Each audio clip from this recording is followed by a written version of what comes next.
Right now, there are exactly 10 cities in America where homebuyers have finally gained the upper hand, but there are still 5 cities where sellers rule with an iron fist. We've been tracking this shift for months, and what we discovered will change how you think about timing your next move. In the next few minutes, we'll reveal all 15 cities, show you the shocking data behind this divide, and explain why this window won't stay open much longer. We discovered something shocking about Miami that's going to change how you think about Florida real estate forever. We'll get to that in just a moment. There's also one surprising Northeast city that just flipped to a buyer market, and we guarantee it's not the one you're thinking of. And perhaps most importantly, there's a specific salary threshold that determines whether you can actually afford to buy in today's seller's market. The number might shock you, and we'll break down exactly what you need to earn by city. What we're seeing in Redfin's latest data represents the strongest buyer's market since we started tracking this stuff. For the first time in years, buyers actually hold majority negotiating power. But here's the thing, this isn't happening everywhere, and understanding these market divisions could literally save you tens of thousands of dollars or help you maximize your selling potential. Let's start with the cities where buyers are finally taking control. Remember that shocking Miami discovery I mentioned? Here it is. Median listing prices in Miami have crashed nearly 19% over the past 3 years. I know that sounds impossible, but we verified this through multiple sources. 19%. In a city where sellers have been laughing all the way to the bank for years, inventory has exploded to 9.7 months of supply. That's the highest in the entire nation according to Realtor.com data. Now Miami isn't some isolated case. Austin, Texas, remember when everyone was moving there during the pandemic? 33% of listings got price cuts just this past June. Prices are down, months of supply are up, and buyers have the kind of negotiating power they haven't had in a decade. Here's where you can sit across from a seller and make demands in 2025. Florida is absolutely crushing it for buyers right now. Miami 143% more sellers than buyers, 9.7 months of supply. Buyers, this is your moment.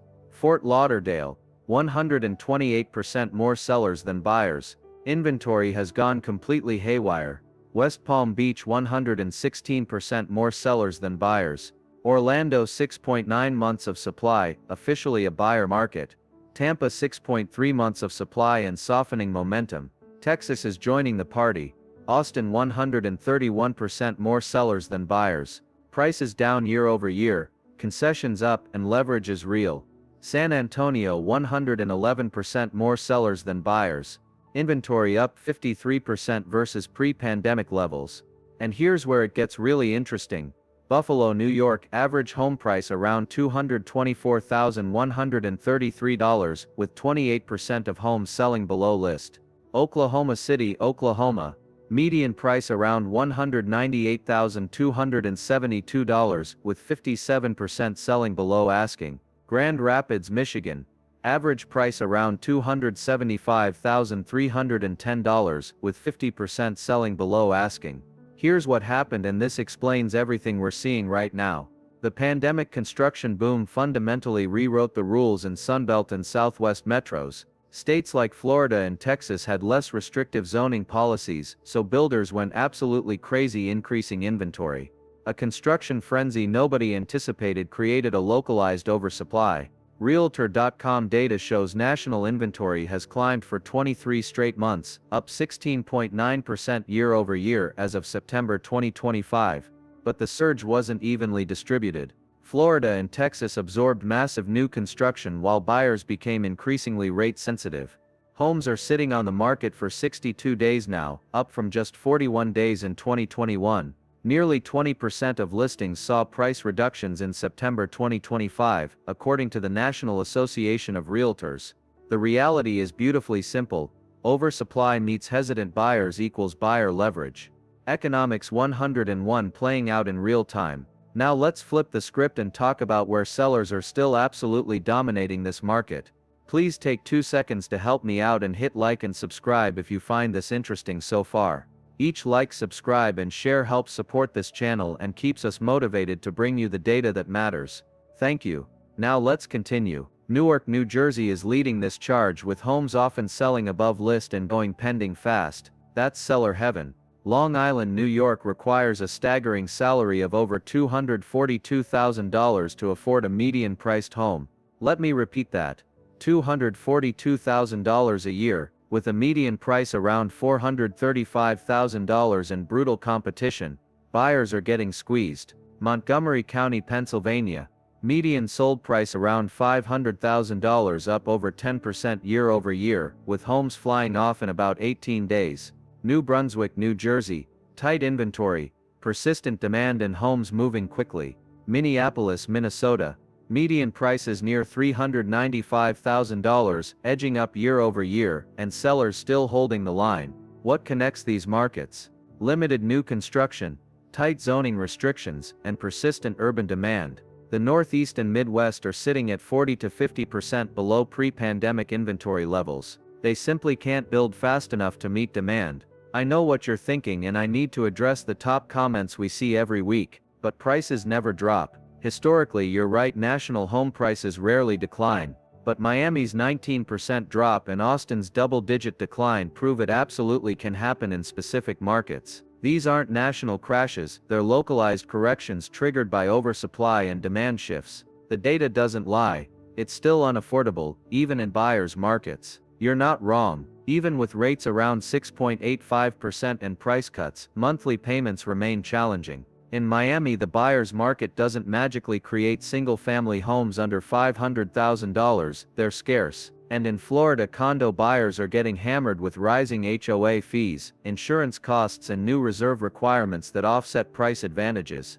But there are genuine affordability pockets: Buffalo around $224K, Oklahoma City under $200K, real options if your income aligns. Should I wait for rates to drop? The wait for recession camp argues lower rates are coming. The buy now camp says refinance later, but don't miss the window. Here's our take: real estate is hyper-local. National trends don't dictate your block, your zip code, or your comps. Look at inventory, months of supply, price cuts, and average days on market in your exact neighborhood. Here are the national numbers that actually matter. National median listing price roughly $425,000 and flat. Average days on market about 62. Mortgage rates hovering around 6.8 to 7.0% for a 30-year fixed. Inventory, up 16.9% year over year for 23 straight months. Pending sales down roughly 3% as buyers stay cautious. Consumer sentiment, 77% say it's a bad time to buy.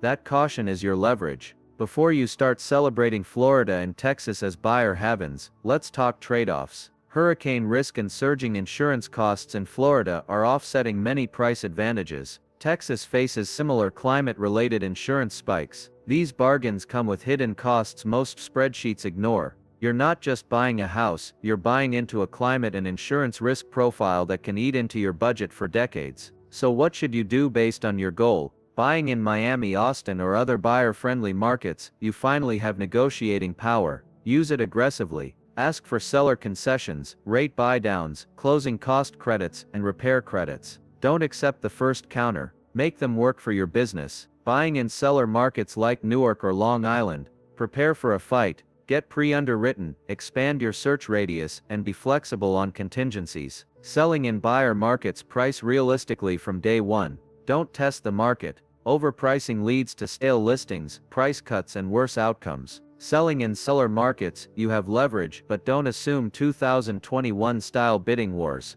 Great presentation still matters. Investing buyer markets can deliver better cash flow and terms. Seller markets lean toward appreciation, but need higher capital and patience.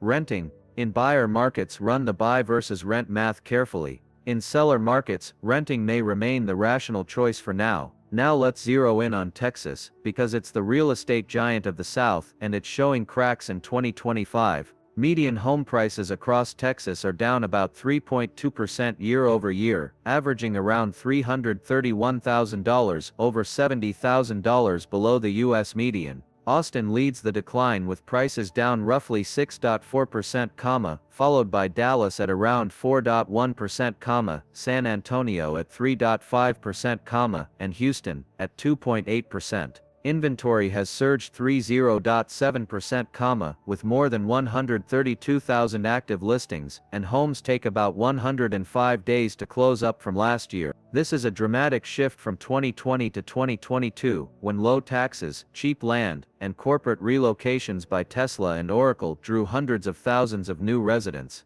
Listings vanished overnight and prices skyrocketed.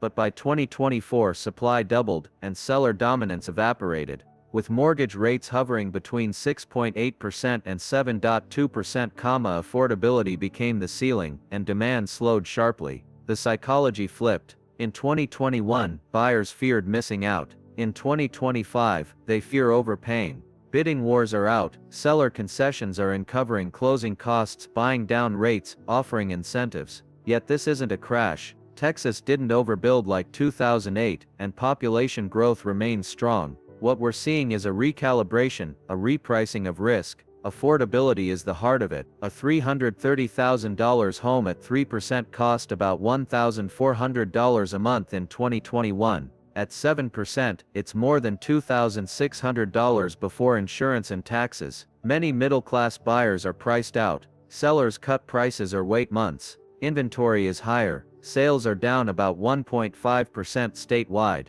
Insurance is another pressure point. Across Texas, especially in Houston and along the Gulf, premiums are up 20 to 40% as carriers react to billion-dollar storm losses and wildfire risks. For many buyers, insurance adds $200 to $300 to monthly payments, wiping out affordability gains. Lenders require larger escrow reserves, slowing deals that already take more than 100 days. Insurers are pulling back in flood zones, and minor FEMA map updates can freeze neighborhoods overnight. Liquidity is drying up. Deals take longer. Median days on market near 105. Listings around 132,993, up 30.7% year over year. Homes still sell but more slowly, and only. Realtors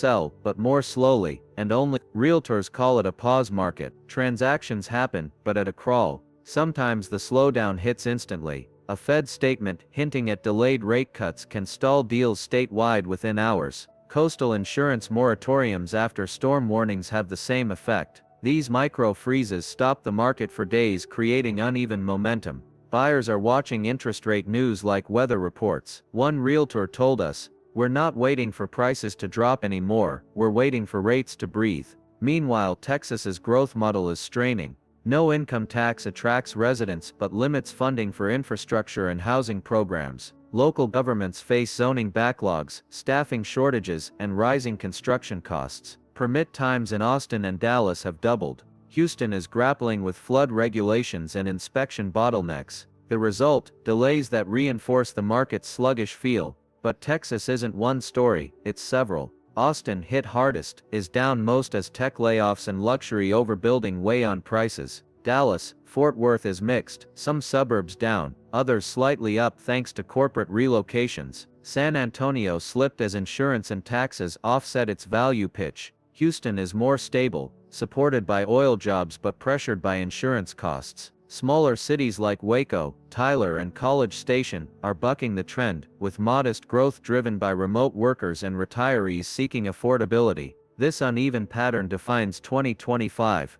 Texas isn't collapsing, it's redistributing. Wealth and demand are shifting outward from overheated hubs to balanced mid-sized markets. The frenzy of 2021 has given way to a cautious equilibrium where patience and negotiation rule. By late 2025, analysts project prices to stay flat or dip slightly before rebounding in mid-2026, assuming rates ease. Fundamentals, job creation, population growth, pro-business policy, remain intact. The scoreboard, median price around $331,000, inventory up 30.7%, homes selling in roughly 105 days, and sales down just 1.5%. Bottom line, summer 2025 represented the strongest buyer market in over a decade, but conditions remain fluid. Inventory continues climbing, but new construction is slowing as builders respond to rate sensitivity. The geographic divide is clear. Sunbelt metros favor buyers due to oversupply, while Northeast and Midwest metros remain seller strong, with constrained inventory. Early signs show some buyers getting cold feet, even in favorable markets. Cancellation rates are rising. Affordability is still the real issue. Listen carefully. The 2025 housing market isn't one size fits all. If you're in Miami or Austin, you finally have leverage for the first time in years. Use this window, because buyer advantages don't last forever. We've seen markets flip in months, not years. But the most important advice we can give you: check your local market conditions. Don't rely solely on national headlines, or even on this video. Talk to a local agent who knows micro trends in your neighborhood. Real estate is hyper-local. We want to hear from you. Drop a comment with your city and what you're seeing. Are you experiencing the buyer shift, or are sellers still holding firm? Your real-world observations help everyone here make better decisions. If you found this valuable, hit subscribe, turn on notifications, and share this with someone who's thinking about buying or selling. These shifts are happening fast. Being informed could save you thousands, or help you time your next move perfectly. This isn't financial advice, but it is the market intelligence you need to act with confidence.